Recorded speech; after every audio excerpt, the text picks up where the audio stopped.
the way you work it. No diggity. They brought my man Teddy Riley to the show this morning. Hello, good morning. How you feeling? Man, I'm wonderful. I'm wonderful. I'm in Vegas. Oh, man, it is, man. This is one of the best cities in the world, ain't it? You moved here. Last step before heaven. How you been, brother? Man, I've been great, man. Just getting back in town. Yeah. Been sitting with some incredible people. Right. Putting together just some new plans for the future. You know, you've been in the game for a long time. Let's just say that. Yes, sir. And you still hungry. Always, you know, I love what I do. Right. You know, when you love what you do, you don't just continue grinding. Right. You know, so I love it. In your whole career, what has been the biggest surprise to you? Like, wow, I never thought that would happen. Working with Michael Jackson. You know, anybody wouldn't believe that surprise. You ain't never lied. Yeah, I didn't believe he was on the phone, you know, when I was talking to him about working on the project. Right. He actually thought I was already in California. Okay. But I was in Virginia, VA. Right. And when I was there, he was, you know, basically planning. And I said, you know, he wanted me to come right away. And I said, give me about 2 weeks. Right. So I could put together some music and be fully prepared. So when you got that call, who did you holler at first? Like, man, hold on, dog. You know Michael Jackson just hit me. My little brother. My little brother Markel from Rex and Effect. Right, He's right. always been like there as my best friend. Like your A&R. Yeah, he's right. In fact, he's right. my A&R. Okay. Yeah. So he's like, Teddy, we got to get it right, brother. You know what I'm saying? This is what we got to do. Yeah, I mean, he was very supportive with all the rest of the crew, like Kill from Rex and Effect. And Big Bug. Right. Yeah, all of them were supportive. You know, everybody was behind me. I was actually working on a bunch of things while I was working on his music. I was working on Keith Sweat, Make You Sweat. Oh, my God. And I was doing Jane Child, Don't Wanna Fall in Love. Right. And then Why You Wanna Dog Me Out, all in one studio. Wow. I'm in 4 rooms. Right. So the 4th room was the Michael Jackson, you know, like the whole session, the whole like creation of working on Michael was the one little room that Q-Tip from Tropical Quest. Right. He loaned me his room because he had a residency at the studio. Okay. So he loaned me his room.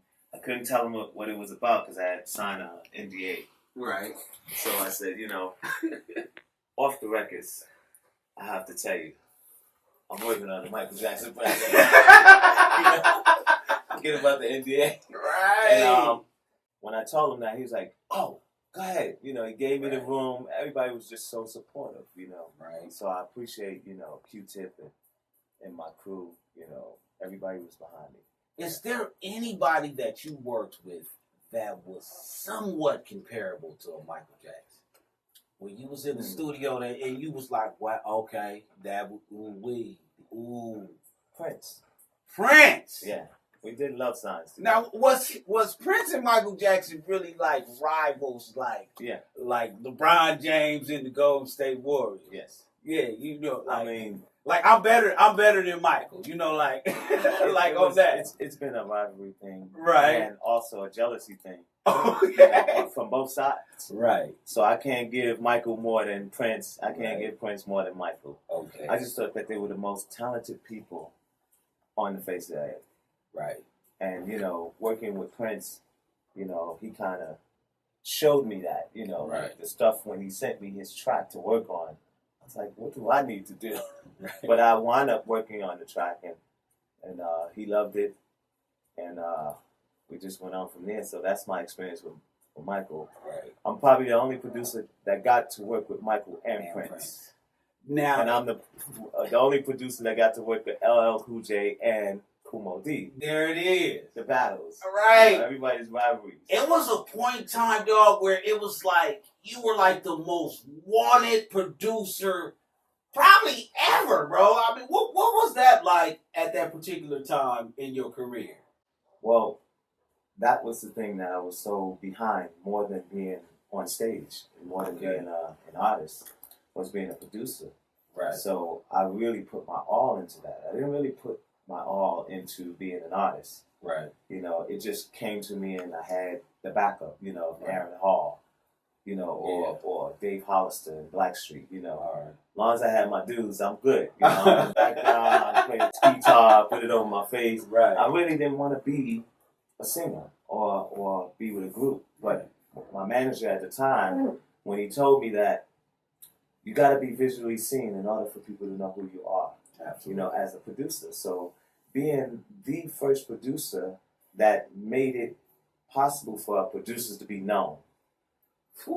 Listen, we finna hang out, brother. Me and Teddy finna have a long conversation today.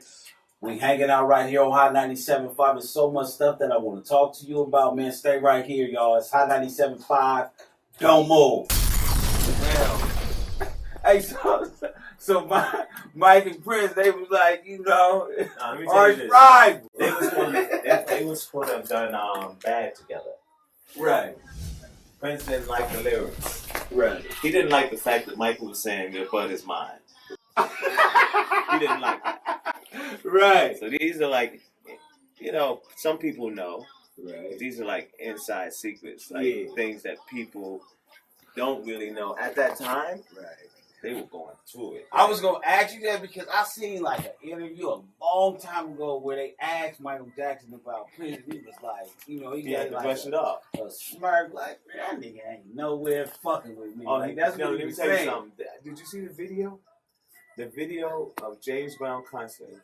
Yes, that's what I was watching. Yeah. Okay, so that'll tell you right there. Right. After that show, people didn't know. People don't know. After that show, Michael and his family, because they were all in that row. Right. If you look at it, Michael, Janet, everybody. So they all went backstage. Right. When they went backstage, Prince drove his car and tried to run over the whole family. Get out! Because of that situation. Because Michael really embarrassed him. Right. Michael was the one that told. Remember when he whispered over to you? Seen the video? Yeah, I seen that. So he whispered over to James Brown. Oh, Prince is in the house too. Bring his ass up. And brought him up. Oh, we got another guest in the house. Right. Everybody, Prince. Right. Did you see what happened with the fake pole? I didn't see that part. I gotta go rewatch. It was probably like 8 months ago when I watched that. It's on there now. Oh, wow. Because everything that Prince tried to do didn't come off right. Oh, right. So, you know, like when he thought he borrowed the guitar player from James Brown's guitar player. Right. It's not his guitar. So he was trying to do that. And that shit went.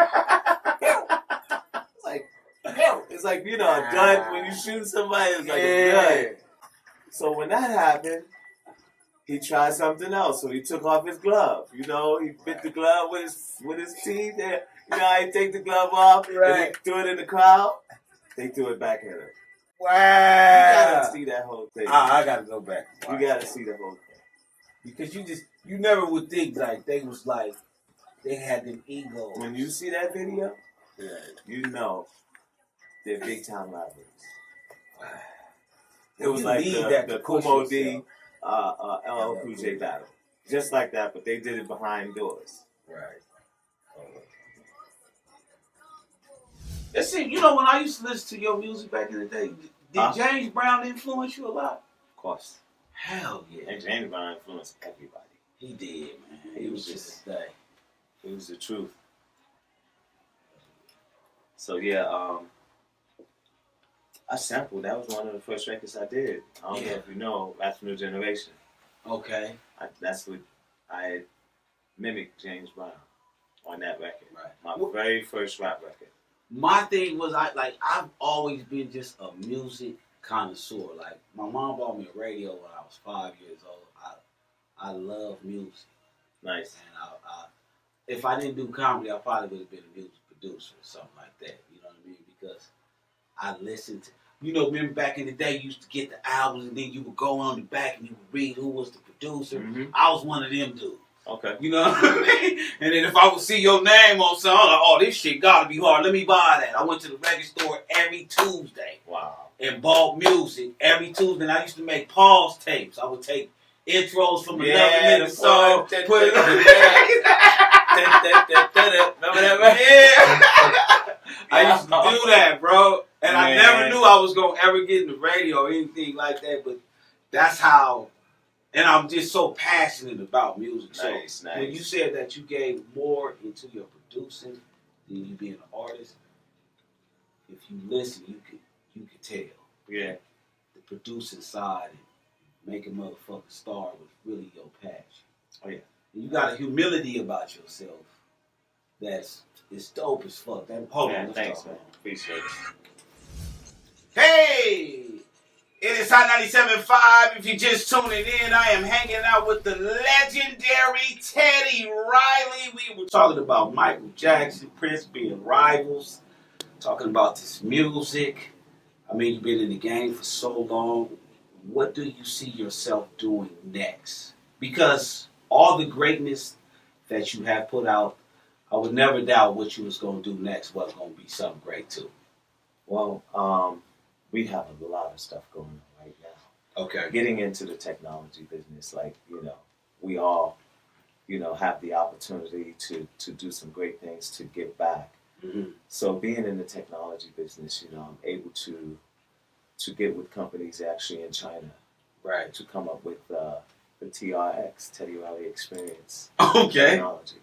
Is there something that you haven't done that you really want to do?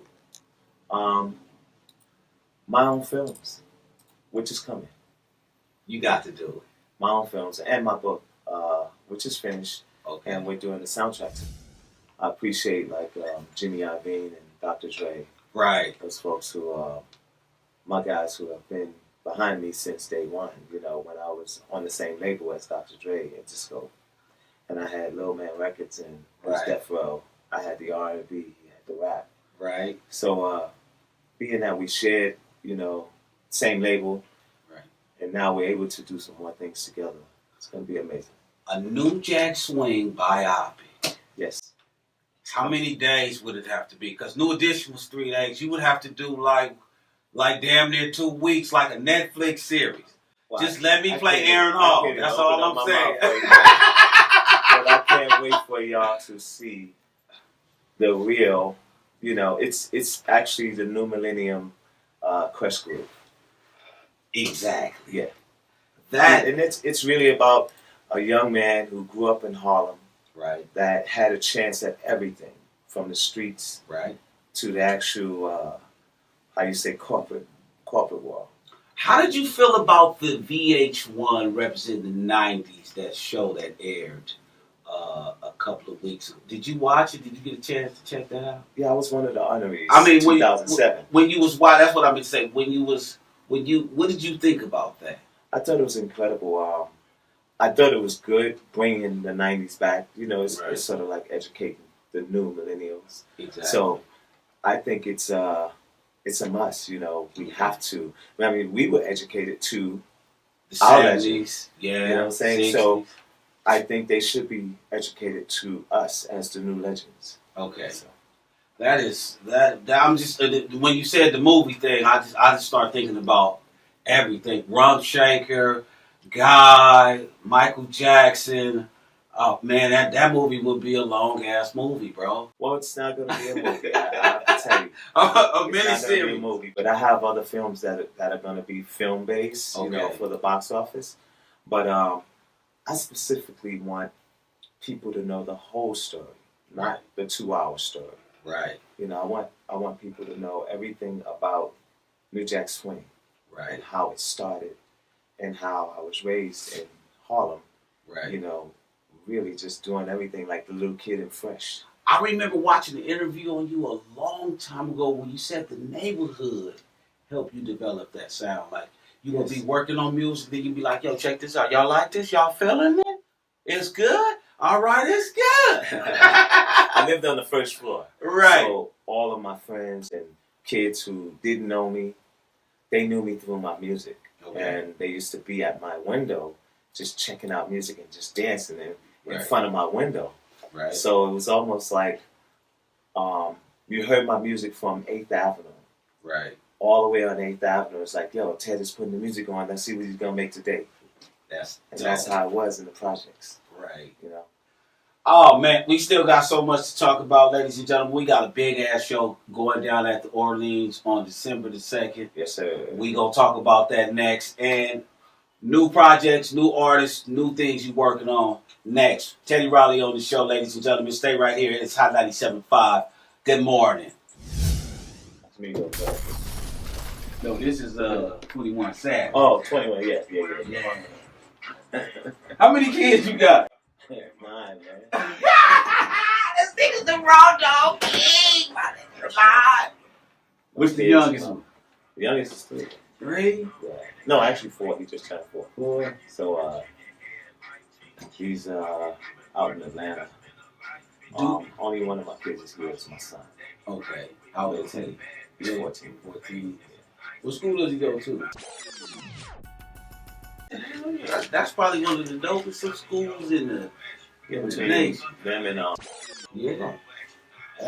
Your daughter too, she's dancing. Yeah, all my daughters. Movie, that has to be done. We have that. We have New Jack City too. Oh wow. Same guy who gave me the name New Jack Swing Right. wrote New Jack City.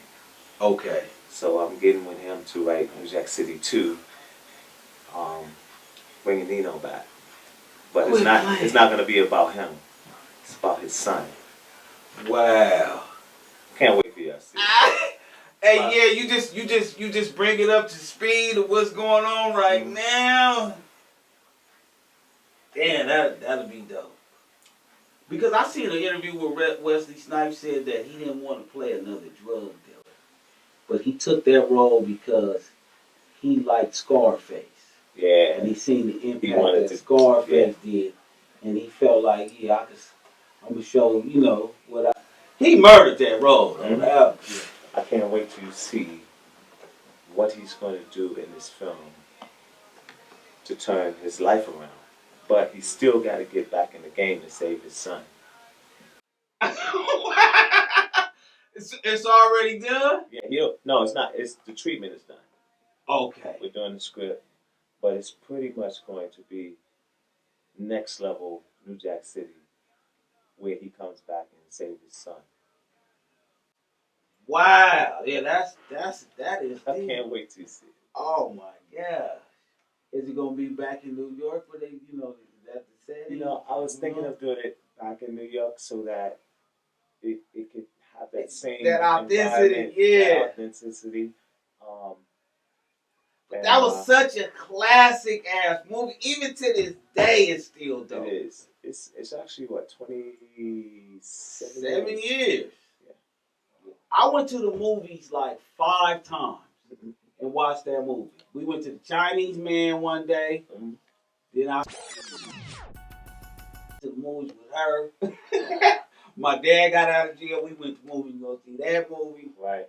And it was scenes in that movie that was heartfelt, like the crack scene when he was trying to. Man, that shit, we was going through that at that particular time because crack was like that.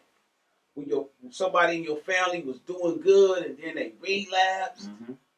Like, yeah, that movie had so many different little angles. All an opportunity, Yeah.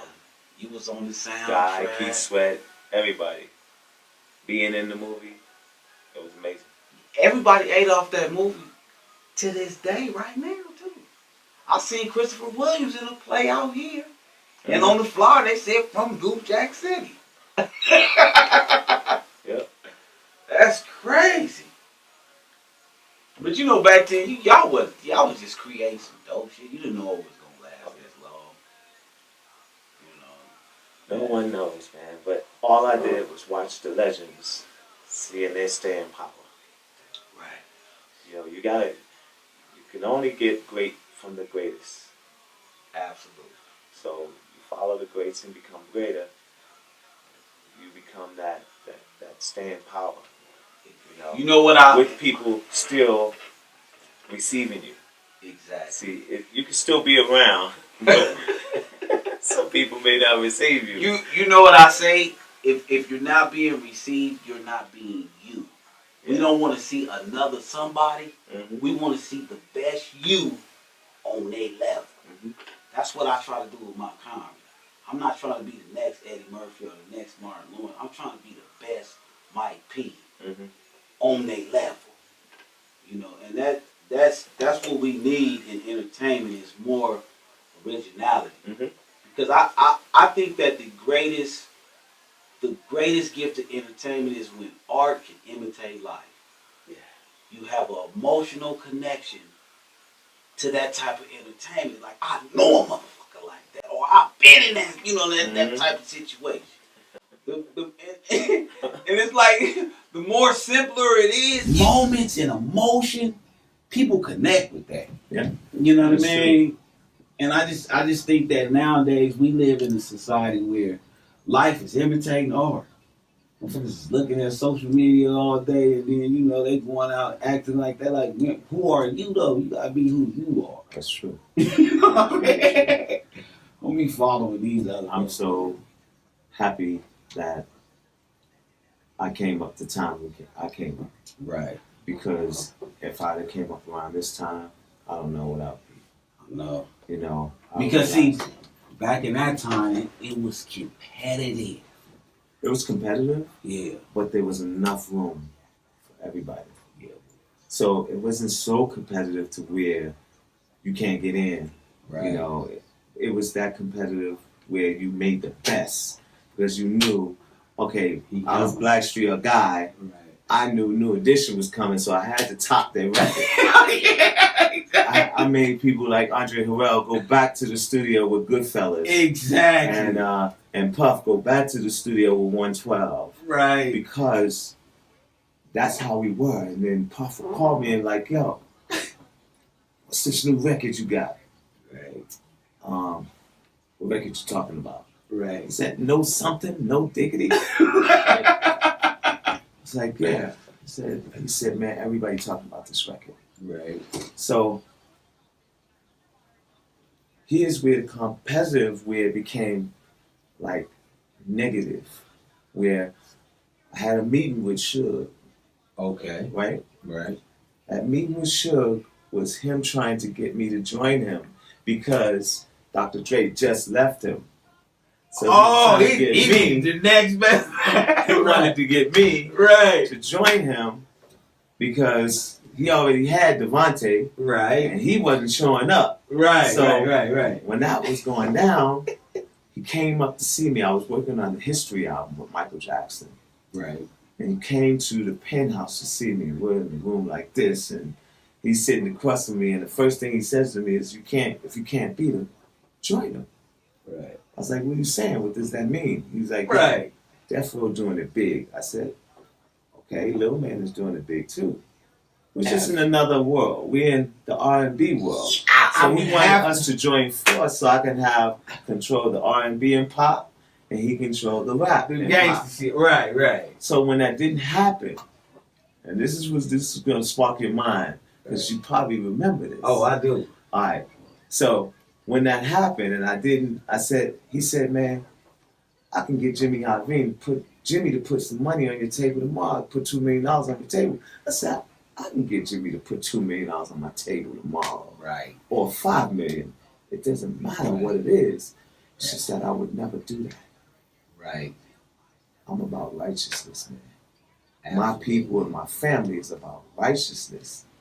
Yeah. You know what I'm saying? A bunch of strong brothers that, that's why I never had the industry beef like all the different producers you hear about. It's because of my family. Right. My family was under the Nicky Barnes and major people. So you was raised around some real all day. The most authentic. They taught you the dynamics of being a real man. Exactly. I don't know if you ever heard of where you from? I'm from Pasadena, California. Okay. So you heard of Rick Ross. Oh, hell yeah. Freeway Rick just called my phone. Freeway. He just called my phone the other day. All right. Ask him what I am to him. Okay. You heard of my conception, right? Oh, absolutely. Ask him who I am to him. Okay. You heard of Meech? Yes. Ask him who I am Okay. To them. Well, then everything is self-explanatory. Exactly. Yeah, So, we're not gonna do that. So bro. when Suge did what he did, he knew he couldn't do what he did to Devontae and all the kids that he had hanging out the window. Right. Yeah. All he could do is come and talk. As a man. As men. Yeah. So when I didn't answer him back, here's the spot. He put out this record that sounded like No Diggity called Toss It Up. Do you remember that record? It did. That was our beef. He put out Toss It Up. Yeah, that I did. called Jimmy. I said, Jimmy, It had the same cadences. shut that down. Right. He called Suge. I was just with Jimmy. We were just talking about it, right? Right. He called Suge and said, it's not going to happen. Right. That's not going to happen. I don't care what you do. You could put out any record you want. But this record right here, it's not going to happen. He shut the record down because he was like, yo. I said, Jimmy, what are we going to do about this? He said, go to sleep. Sleep easy.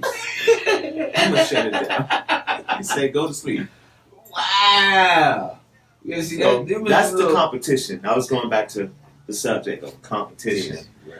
It was like that. You never heard about it. No. It was all internal. So, But if I think back to the 90s, it was really two cats. And then Timberland came later on late night, but it was you and Dr. Dre. and R. Kelly. Yeah, I gotta give it up to R. Kelly was actually managed and discovered by my big homie, Street Dude, who Right. passed away last year. Okay. And that's how I knew about him. Right. He wanted to actually sign with us, but we ain't had no label. We was just a group. Guy. Right. Everybody wanted to sign with Guy. Boys to Men. Right. All of them came to our shows and tried to sing backstage. Boys to Men, they always remind me of this I know you sing altercation like of them that. singing in front of us, right? Right. And I said, cool, that's nice. And they started crying. Right. They cried right there in Philadelphia. We went to Philadelphia and they wanted to sing for me. So they wound up getting to Mike Bivens. And, you know, Rest there's is a story. The rest is history. I just seen one. Yeah, I hosted a celebrity basketball game at Mhm. Thomas and Mackey. Good Got a guys, new man. project coming out. I got to Shit work is with dope. them. So, you know, it's like I got to work with everybody. Yeah, you had a hell of a career, bro. You was a blessed, lucky. That's why I'm here. I'm in Vegas. Straight up. Vegas is the blessed spot. You ain't lying though, It man. This is a special city. A lot of people don't know until they actually get here and be here for a minute to see the life. Because everybody thinks the strip. Yeah, they don't know. And it's really not about the strip. It's really about the life. It is Hot 97.5. Good morning, ladies and gentlemen. I have the iconic, legendary Teddy Riley on the show this morning. Is there anybody now that impresses you as an artist? Well, always Beyonce. Okay. You know, she's just doing new things, and you know, really,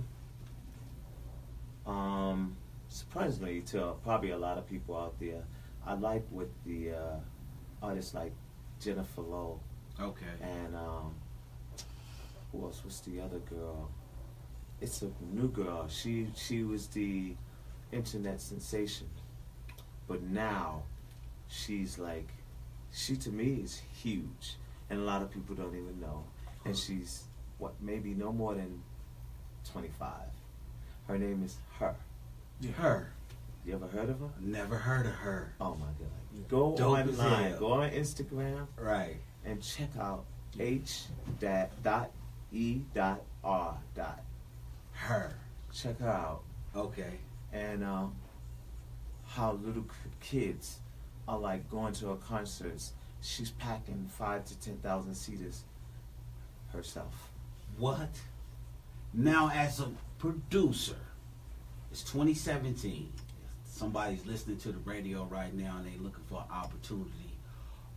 Is there anybody new you're looking for to work with as moving forward? Yeah, I'm looking forward to working with Michael Jackson's nephew. Okay. His name is he's the youngest. No, matter of fact, no, he's not the youngest. I would say he's the next to youngest and the in between breed. Okay. I can't say his name. I'm gonna tell you why. Okay. Because I think he's changing his name, AKA. Okay. Because he didn't want to fall under the Jackson Right. He just name. wanted to create his own He lane. wanted to create his own lane, Right. and that's what I love about him. Is as like a nephew, Right. he is really like an incredible singer, like close to Michael, Mm-hmm. but also close to Prince. He's Wow. in between. You know, And- that level. If you say it, I believe it. Yeah, he's on that level. What do you think makes a star? What do you see in somebody that you say to yourself, "Damn it, this is a star. It's finna happen." Let me tell you something, whack or not, a star is one who believes in their sound and they go forward with it no matter who likes it or not. Damn That's it, a star. the truth, yeah. Because they follow and they push what they're doing, not what anybody else is doing. Like this kid, Major. Right. You know about Major? I You made the record, That's How Much I Love You. right. Yeah, I do. So Major, Anderson .Paak, yeah. they're going down their own lanes. Right. What's his name? Ro James. Yeah.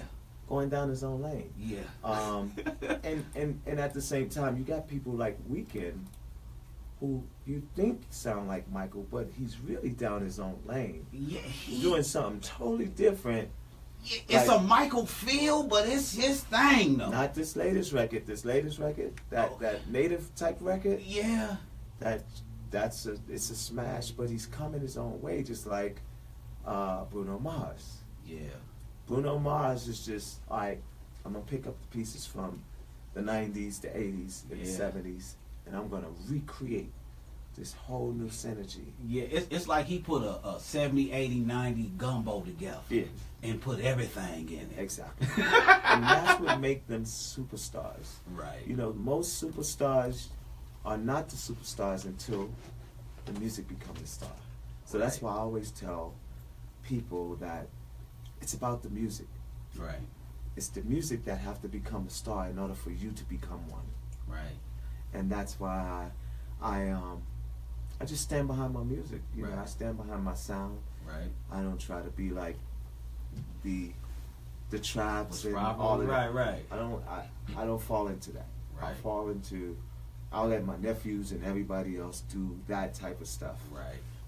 I have producers that's producing me for my album Okay. because I wanted to. First of all, I want to share the wealth. Right. And then second of all, I wanted them to just give me their true picture of what they see me doing.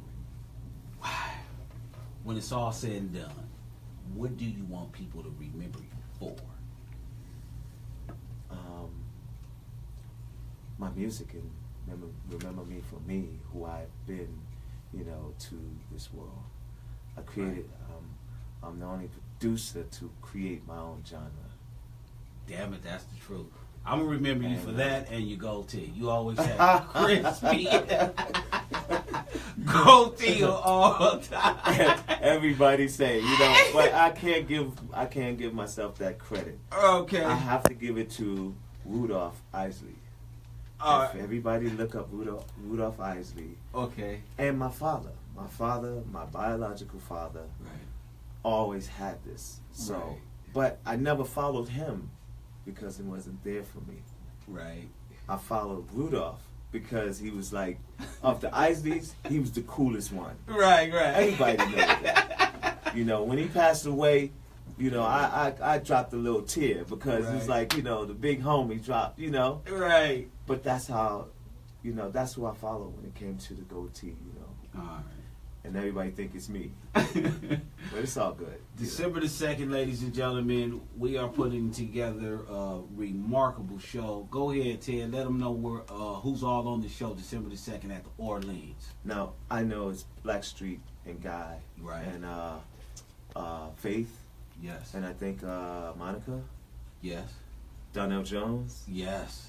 And Damn it, that's all we I need. think that's it. That's all we All need. right, and your boy is hosting. You know what I Yes, mean? yes. And Mike P in the house. It's so crazy. I want people to know that I've been a Mike P fan since I first saw him.